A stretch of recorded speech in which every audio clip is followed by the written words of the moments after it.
Hello friends, welcome to back MC study CSS platform and I hope you are doing well. Friends, आज का जो topic है you know very well कि अभी regional level के ऊपर और ग्लोबल लेवल के ऊपर एक ही डिस्कशन चल रही है। मुस्लिम नेटो, इस्लामिक नेटो की बात की जा रही है।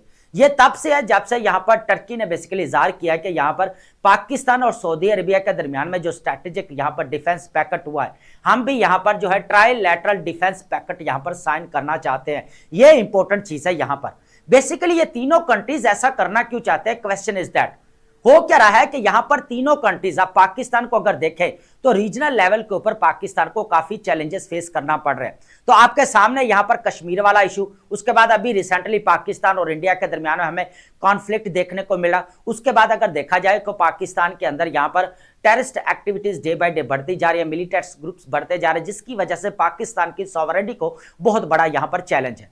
ठीक है। इसी तरह अगर यहां पर सऊदी अरेबिया की बात की जाए तो सऊदी अरेबिया का जो इकोनॉमिक ट्रांसफॉर्मेशन विजन है 2030 वो उसको कंप्लीट करना चाहता है। उसके बाद न्यू सिटी जो उसको वो बना रहा है जो बिल्कुल यमन के बॉर्डर के ऊपर है। अब हो क्या रहा है कि यू नो वेरी वेल, अभी रिसेंटली क्या हुआ कि यहां पर यमन के अंदर कॉन्फ्लिक्ट स्टार्ट होता है यहां पर यूएई और सऊदी अरेबिया के दरमियान में। अब यहां पर हौदी मूवमेंट्स को यहां पर मौका मिल जाता है। तो हो क्या रहा है कि इन शॉर्ट अगर बात करें तो यहां पर रीजनल लेवल के ऊपर जो सिक्योरिटी चैलेंजेस है सऊदी अरेबिया को, एक तो इसकी वजह ये नजर आती है। उसके बाद यहां पर टर्की को क्या यहां पर कह लें कि रीजनल लेवल के ऊपर चैलेंजेस फेस करना पड़ रहा है, इस चीज को देखते हैं। हो क्या रहा है कि यहां पर कर्दिश जो हमें यहां पर नजर आता है मिलिटेंट्स मैनेजमेंट। उसके बाद अगर हम यहां पर देखें ग्रीक के अंदर ईस्टर्न जो यहां पर मेडिटेरेनियन सी है उसकी तरफ से यहां पर टर्की को काफी चैलेंज फेस करना पड़ते हैं। उसके बाद अगर देखा जाए तो यहां पर हमें जो यूरोपियन इमिग्रेशन कंट्रोल जो है वो देखने को मिल रहा है। तो इस तरह जो है टर्की चाहता है कि जो रीजनल लेवल के ऊपर जो उसको थ्रेट्स है, सिक्योरिटी चैलेंजेस फेस करने पड़ रहे हैं, तो क्या होगा कि अगर तीनों कंट्री ये मिल जाएं और एक ट्राइलैटरल डिफेंस पैक्ट साइन करें और जिसका बेसिकली जो आर्टिकल 5 है नेटो का, है ना। अब देखा जाए तो आर्टिकल 5 नेटो का बेसिकली क्या डील करता है कि एक स्टेट के ऊपर हमला तो समझा जाएगा पूरी स्टेट्स के ऊपर हमला, दूसरी स्टेट्स के ऊपर भी हमला।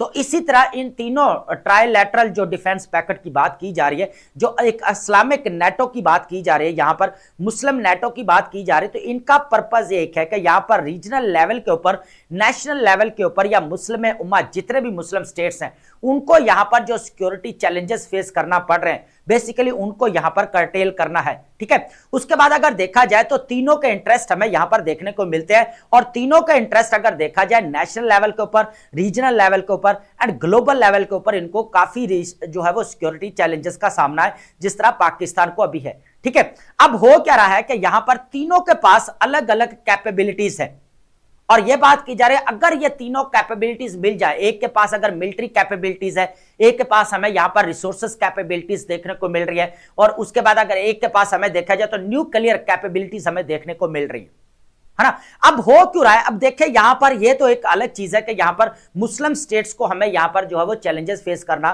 पड़ रहे हैं। यहां पर अगर मिडिल ईस्ट के अंदर आप पूरा देखें, यमन के अंदर देखें, अब ये जितना भी एरिया अगर देखें हम यहां पर डिस्कशन में लेकर आए, लेकिन इसके अलावा जिस तरह दुनिया का वर्ल्ड ऑर्डर यहां पर चेंज हो रहा है, वर्ल्ड पॉलिटिक्स के अंदर एक न्यू हमें यहां पर शिफ्ट देखने को मिल रहा है।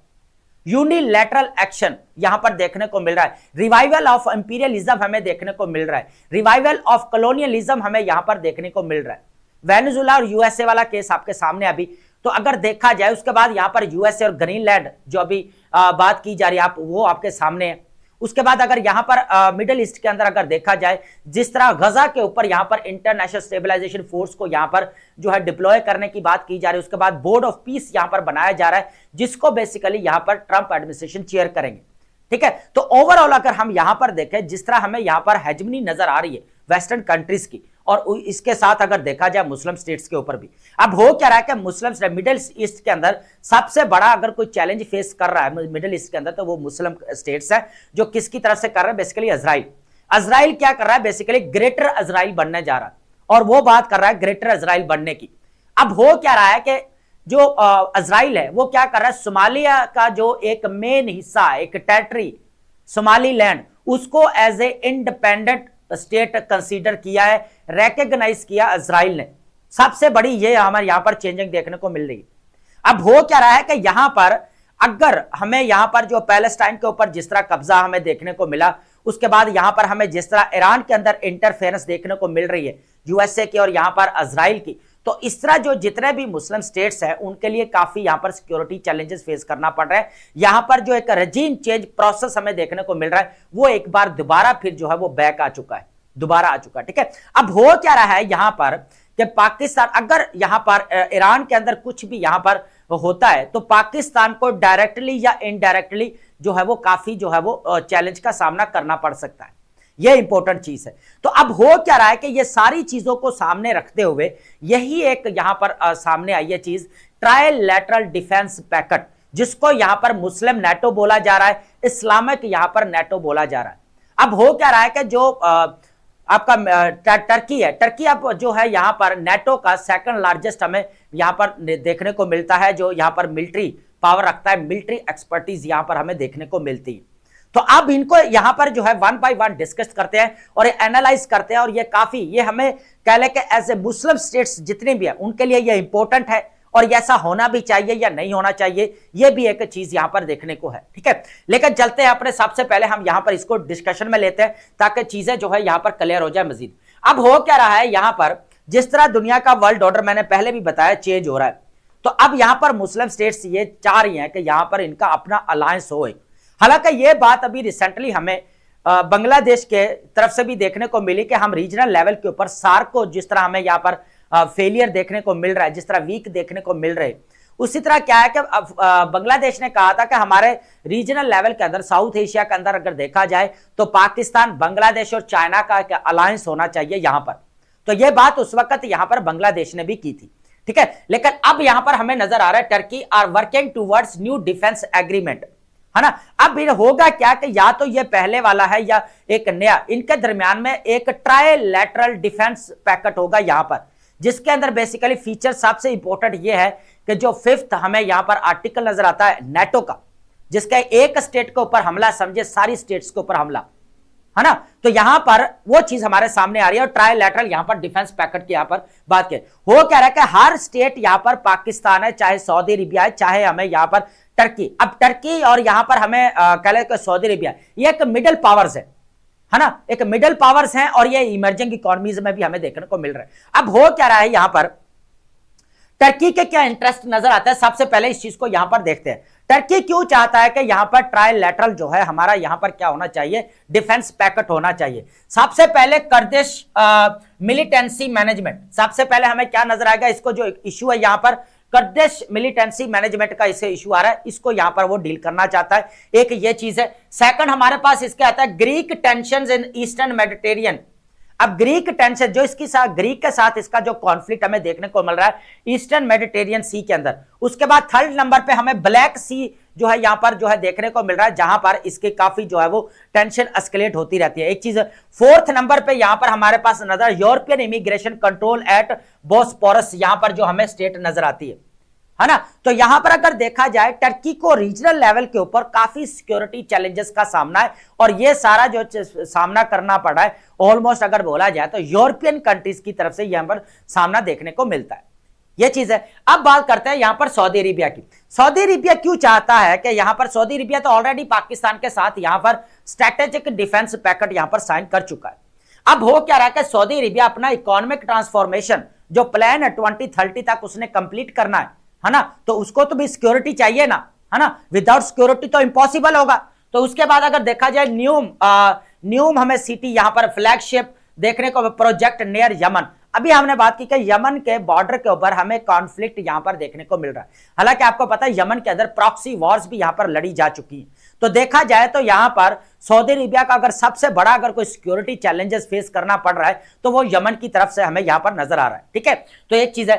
थर्ड नंबर पर अगर बात की जाए diplomatic and military containment of Iran, यहां पर देखने को अब पता है कि यहां पर सऊदी अरेबिया और ईरान जो हमेशा यहां पर राइवल हमें यहां पर देखने को मिल रहे हैं।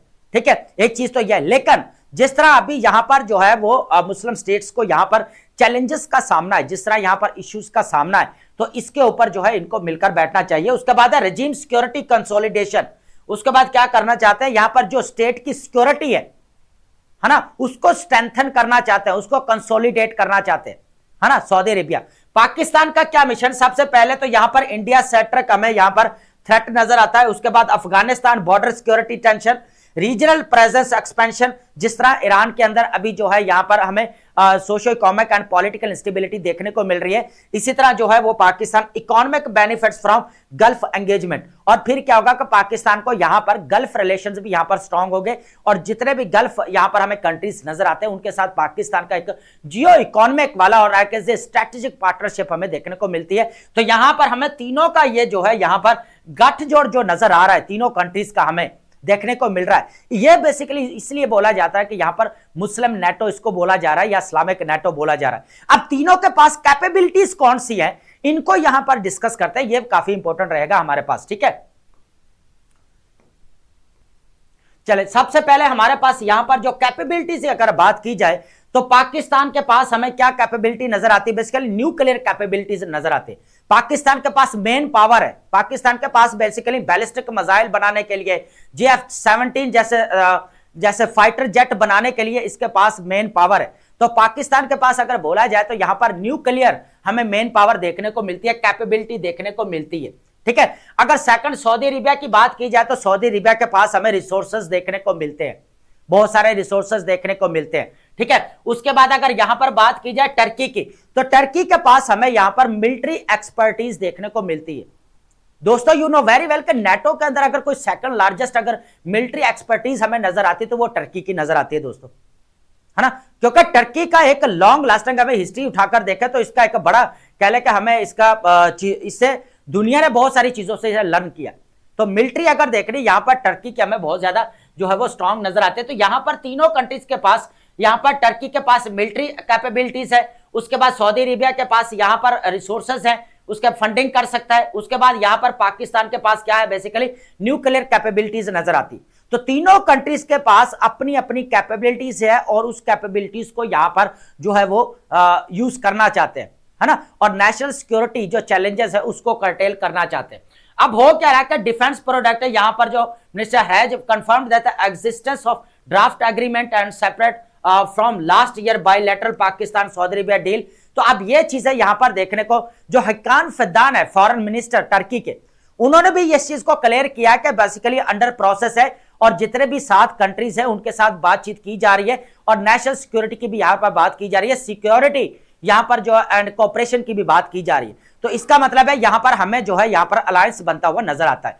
अब हो क्या रहा है कि हमने सबसे पहले तो यहां पर यूएसए रिलायबिलिटी कंसर्न्स ये नजर आता है, ये भी हमने डिस्कशंस की। जिस तरह यहां पर डिपेंडेंसी हमें यहां पर देखने को मिल रही है ना यूएसए के ऊपर, और यूएसए जो है हमें यहां पर जो देखने को, अंटोनियो गुटेरेस ने यहां पर जो एज ऑफ इंप्यूनिटी कहा था, है ना, वर्ड जो यहां पर स्टेटमेंट कही थी कि वो live in a world in the real world and that is governed by strength, that is governed by force, that is governed by power।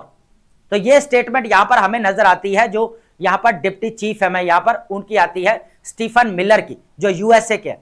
Guterres ने तो यह कहा ना कि एज ऑफ इंप्यूनिटी, जो बेखौफी का इरा है, माइट बिकम्स राइट, है ना, when mites become right, right become phrasal. तो अब यहां पर देखना यह है कि जब जिसकी लाठी जिसकी भैंस है, तो फिर यहां पर क्या बन जाएगा, जो राइट्स है वो यहां पर सारे टूट जाएंगे, है ना, जो राइट्स है वो फिर नहीं मिलेंगे, खराब वीक हो जाएंगे, कमजोर पड़ जाएंगे। ब्रॉडर रीजनल सिक्योरिटी, अब तीनों कंट्रीज मिलकर जो है एकदम रीजनल लेवल के ऊपर पीस एंड सिक्योरिटी इंश्योर करवाना चाहते हैं कि यहां पर रीजनल लेवल के ऊपर पीस बना रहे, सिक्योरिटी बना रहे, कोई भी मुस्लिम स्टेट्स के अगेंस्ट कोई भी जो है वो कह लें कि कोई फॉल्स प्रोपेगेंडा या कोई ऐसी एक्टिविटी ना क्रिएट करे जिसकी वजह से सॉवरेनिटी को बहुत बड़ा यहां पर चैलेंज हो या थ्रेट हो। दोस्तों ये इंपॉर्टेंट चीज रहेगी। स्ट्रेटेजिक ऑटोनॉमी, तीनों कंट्री ये चाह रहे हैं कि यहां पर मुस्लिम नेटो अगर इनकी बनती है, इस्लामिक नेटो बनती है, तो इनको यहां पर स्ट्रेटेजिक ऑटोनॉमी यहां पर मिल जाएगी। कोई भी स्टेट इनके ऊपर हमला करने से पहले सोचेगा कि तीनों स्टेट यहां पर देखा जाए तो काफी स्ट्रांग है, एक के पास हमें मिलिट्री कैपेबिलिटी देखने को मिलती है, एक के पास न्यूक्लियर कैपेबिलिटीज, एक के पास हमें यहां पर रिसोर्सेस कैपेबिलिटीज देखने को मिलती हैं फ्रेंड्स। तो ये हमारा पूरा लेक्चर जो था काफी इंपॉर्टेंट था, और ये पूरा मुस्लिम नेटो और इस्लामिक नेटो की जो बात की जा रही है उसको लेकर जो है हमने यहां पर डिस्कशंस की। आई होप कि आपने अंडरस्टैंड किया होगा, and thank you so much.